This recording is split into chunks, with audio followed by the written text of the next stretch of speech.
আসসালামু আলাইকুম প্রিয় শিক্ষার্থী বন্ধুরা, আজকে আমরা প্রিপজিশনের এগুলো শিখবো, কিছু নিয়ম শিখবো। ঠিক আছে, দেখো ক্লাস 6 ইংলিশ গ্রামার তোমাদের ইউনিট 1 লেসন কত 8 পেজ 23। ঠিক আছে, এই চ্যাপ্টারে আমরা যেটা শিখবো সেটা হলো অ্যাপ্রোপ্রিয়েট প্রিপজিশন, কিছু যা আছে সেগুলো আমরা শিখবো। যদি প্রিপজিশনের বেসিক কিছু জিনিস যদি আমরা শিখতে পারি বা অ্যাপ্রোপ্রিয়েট কিছু প্রিপজিশন যদি শিখতে পারি, তাহলে কিন্তু ফিল ইন দা গ্যাপে যে আমাদের কোশ্চেন মার্কে যে 5 থেকে 10 মার্কের আছে ফিল ইন দা গ্যাপ, সেটা কিন্তু আমরা পরীক্ষায় খুব ভালোভাবে আনসার করতে পারবো। তাই তোমরা যারা ফিল ইন দা গ্যাপে তোমাদের সমস্যা দ্বিতীয় কি ইংলিশ দ্বিতীয় পত্রে, আমি তাদেরকে বলবো যে আজকের এই ক্লাসটা একটা ক্লাস তুমি একটু মনোযোগ দিয়ে দেখো, তাহলে প্রিপজিশনের 75% তুমি কভারেজ দিতে পারবে আজকের এই একটা ক্লাসে। তার আগে তোমাদেরকে একটু বলে নিচ্ছি আমরা, সেটা হলো যে আমরা এই ক্লাসের আগে কিন্তু তোমাদের জন্য অসংখ্য ক্লাস আমরা নিয়েছি, সেগুলো কিন্তু এই চ্যানেলের প্লেলিস্টে সেট করা আছে। তোমরা চাইলে সেগুলো দেখে আসতে পারো, তোমাদের সময় মতো সেই ভিডিওগুলো দেখে আসবে, তাহলে পরবর্তী যে ভিডিওগুলো আমরা আপলোড করব সেগুলো কিন্তু তোমাদের বোঝাটা কিন্তু অনেকটাই সহজ হবে। ওকে, তাহলে দেখো আমরা এখন কি করব, প্রিপজিশন অ্যাপ্রোপ্রিয়েট প্রিপজিশনটা আমরা চিত্র সহকারে দেখার চেষ্টা করব। ওকে, দেখো এই জিনিসটা একটু খেয়াল করো, there are many such preposition in English. ইংলিশে কি অনেকগুলো প্রিপজিশন রয়েছে। The picture below is the use of preposition and you complete the following sentence with appropriate preposition. দেখো এখানে কিছু চিত্রের কিছু দেওয়া আছে, পিকচার দেওয়া আছে, সেটা দেখে তুমি কি করতে পারবে, প্রিপজিশনটা বুঝতে পারবে। যদি আজকের এই শখটা যদি ভালোভাবে যদি বুঝতে পারো এই চারটা, তাহলে প্রিপজিশন তোমার 75% কমপ্লিট হয়ে যাবে আজকের এই একটা ভিডিওতে। ওকে, দেখো এই যে ইন এবং ইনসাইড, তাই না, আমরা দুইটা প্রিপজিশন এখানে আছে, দেখো ইন আছে এবং ইনসাইড, এই দুটা কখন ব্যবহার করতে হয় প্রিপজিশনটা, একদম পিকচার সহকারে তুমি কিন্তু এটা কি করতে পারবে, বুঝতে পারবে। ঠিক আছে, দেখো ইন এবং ইনসাইড আমরা তখনই বসাবো যখন কোনো কিছুর ভিতরে বোঝাবে। এই যে দেখো, এই যে এই বক্সের ভিতরে কিন্তু এই বাল্বটা কি রয়েছে, বক্সের ভিতরে রয়েছে, যার কারণে আমরা কি ব্যবহার করছি, ইন এবং ইনসাইড। ওকে, তারপরে দেখো ওয়ান, অন মানে কি, এই যে দেখো এই অন বসবে কখন, যখন কোনো বস্তুর উপর কোনো কিছু থাকবে তখন অন বসবে। দেখো এই যে বক্সের উপরে কিন্তু এই মার্বেলটা রয়েছে। তারপরে দেখো অ্যাট, অ্যাট কখন বসবে, অর্থাৎ কখন, যখন কোনো কিছুর নিকটে থাকবে। এই যে দেখো নিকট, এই যে এই মার্বেলটা দেখো এই বক্সের নিকটে আছে, তাই না, এই ক্ষেত্রে আমরা কি বসবো, অ্যাট বসবো। ঠিক আছে, এই ক্ষেত্রে আমরা প্রিপজিশনটা কি বসাবো, অ্যাট বসাবো। তারপরে দেখো এই অ্যাট আর এই নিয়ার, এটা নিয়ে কিন্তু তোমাদের একটু কনফিউজড হতে পারে। দেখো এটা হলো তোমার হলো একদম একবারে নিকটে, ঠিক আছে, এই যে বক্সের সাথে কিন্তু টাচ করে রয়েছে, তাই না, দেখো এখানে একটু খেয়াল করে দেখবে তোমাদের বইতে, এখানে কিন্তু এই বক্সের সাথে টাচ করে রয়েছে, অর্থাৎ একদম নিকটে রয়েছে, এই ক্ষেত্রে আমরা অ্যাড বসাবো। তারপরে দেখো এর আগে আরেকটা জিনিস দেখো, এই যে এখানে দেখো নিয়ার বলতে বোঝাচ্ছে হলো, এই যে দেখো এখানে একটু কিন্তু গ্যাপ রয়েছে, তাই না, নিয়ার মানে কি নিকটে, নিকটে যখন আমরা বুঝাবো তখন আমরা নিয়ার ব্যবহার করব, এই প্রিপজিশনটা ব্যবহার করব। আর যখন দেখো এই যে বক্সের নিচে, দেখো এই যে নিচে কি, নিচে কিন্তু একদম লেগে রয়েছে, এই যে খেয়াল করো, এই যে দেখো লেগে রয়েছে, তখন আমরা কি করব, আন্ডার ব্যবহার করব। আর ওভার আমরা কখন ব্যবহার করব, ওভার হলো দেখো এই যে বক্সের উপরে, এই যে দেখছো এই যে উপরে, এই যে দেখো কতখানি গ্যাপ রয়েছে, এই উপরে যখন বুঝাবো তখন আমরা কি ব্যবহার করব, প্রিপজিশনটা এই যে ওভার ব্যবহার করব। আশা করি এতটুকু অবধি পর্যন্ত তোমরা ভালোভাবে বুঝতে পেরেছো। ওকে, তারপরের লাইনটাই দেখো, এই যে বিলো, বিলোটা আমরা কত, দেখো এই যে বক্সের থেকে কত নিচে, তাই না, এই যে বিলো লিখেছে। ঠিক আছে, দেখো এই যে এখানে বিশাল একটা গ্যাপ রয়েছে, এটা হলো তোমার হলো below.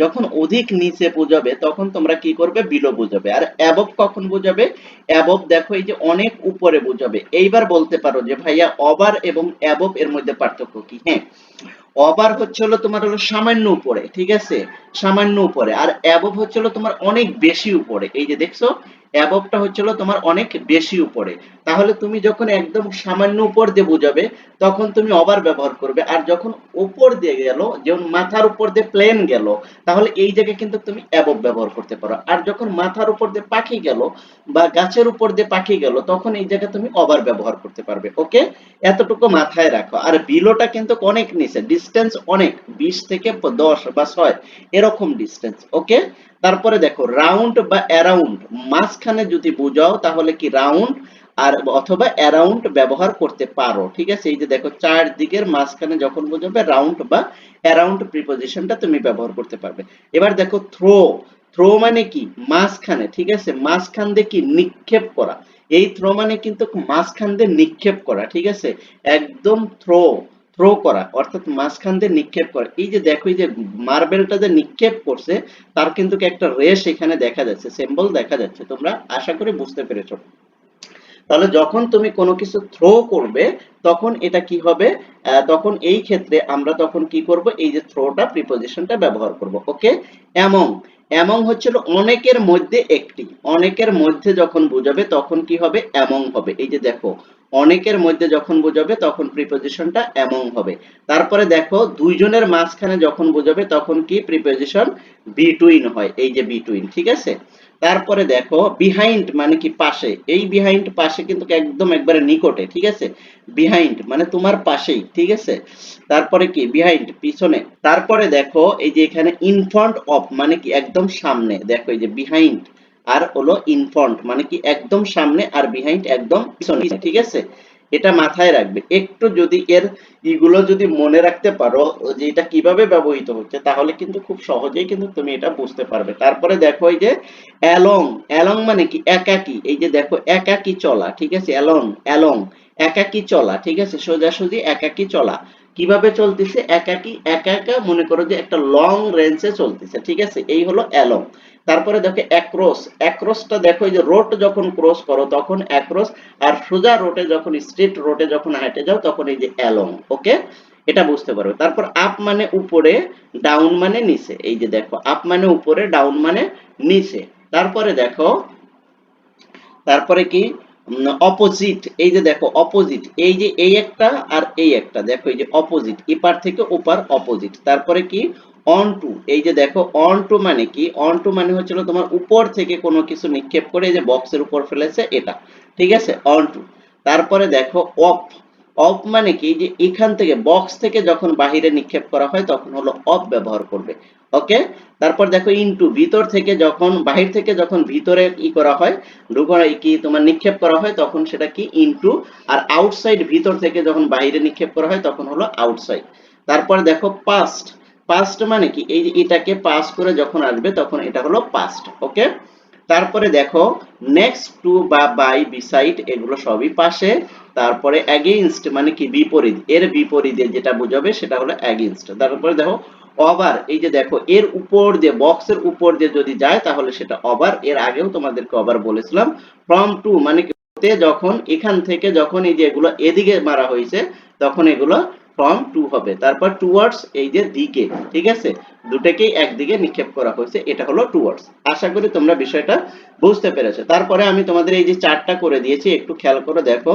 This lesson is on preposition. তারপরে দেখো হি goes to bed at 10 o'clock। তারপরে দেখো we reached that at lunch time, she sat beside me। তারপরে দেখো she is no difference between them। তারপরে দেখো there is a school near our house।